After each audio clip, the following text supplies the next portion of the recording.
kalau kita lihat data, ini kebetulan saya sudah mengumpulkan data selama tahun 2021 kontribusi kepada total ekspor dari RBD palm oil yang akan dilarang ini adalah 5,79%. Memang kalau keseluruhan palm oilnya kan sekitar 11 sampai 12%, tapi kan tidak seluruh dari ekspor itu akan dilarang kan. Tadi kan Pak Sahat sudah menyebutkan hanya 3 export saja ya, yang 15 11 90 36, 15 37 39. Nah, itu kalau kita lihat di neraca dagang, saya tadi sudah cek di HS Code-nya selama average 2021 itu kontribusinya 5,79% terhadap total ekspor.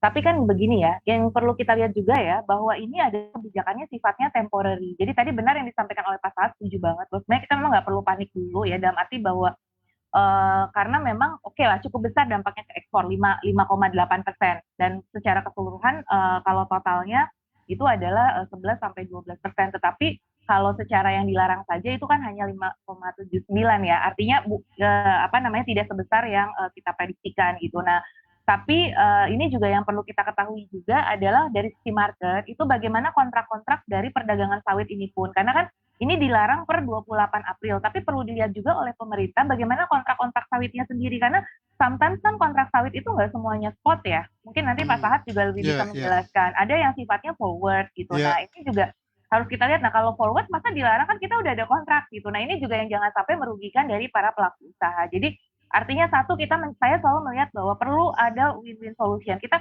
untuk kebaikan bersama ya. Di satu sisi kita ingin mencapai stabilitas harga, tapi di sisi yang lain juga bahwa market sendiri atau perusahaan-perusahaan sendiri mungkin kita tidak ingin juga ada dari ya itu tadi ada komplain dari negara lain atau seperti apa. Jadi artinya perlu secara wise juga gitu.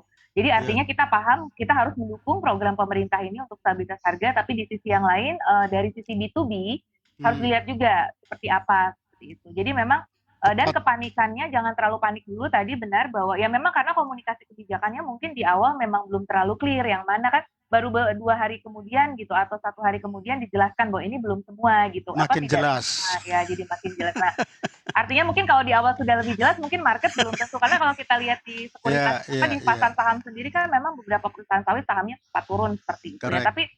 Tapi memang benar kami memahami ya dari sisi bahwa ini kebijakan yang memang ditunjukkan untuk kebaikan bersama, untuk national security dan juga untuk stabilitas harga domestik untuk kepentingan masyarakat juga. Tapi bagaimana mencari jalan tengahnya? Itu Mas Bram yang menurut saya sangat penting untuk kita perhatikan.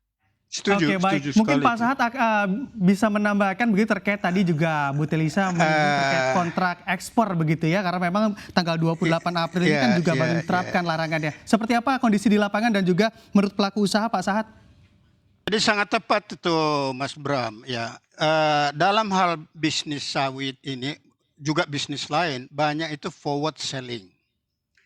Kalau kontrak kita default kontrak, maka kita bisa kena penalti.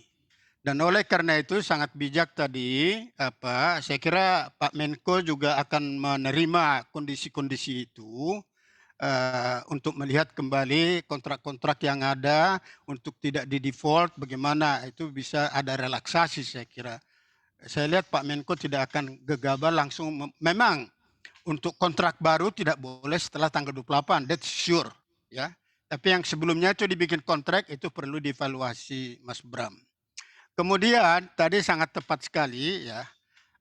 Memang RBDO. Jadi gini ya, bisnis sawit ini itu luar biasa sebetulnya. Produk A bisa menjadi Z. Itulah sawit ya. Jadi kalaupun misalnya dilarang RBD olein ya, itu hanya itu. Nah, kalau kita lihat konsepnya, ini kan sangat benar konsep yang disampaikan ini. Kalau menurut saya, karena saya mengikuti sawit itu mulai dari tahun 78, udah kira-kira 45 tahun. Ini adalah salah satu strategi dari 3 strategi pemerintah yang terbaik, terjitu mulai tahun 78 sampai tahun 2022.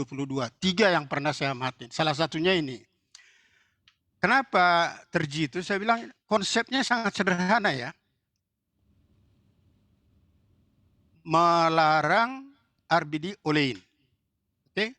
Artinya apa? Jangan kita lihat seujon gitu ya. The other side of the coin kita lihat ini memberikan room bahwa market RBD olein yang terbaik itu adalah di Indonesia. Oleh karena itu Anda produsen sawit tidak perlu panik, Indonesia aja penuhin, kita akan beli, market besar.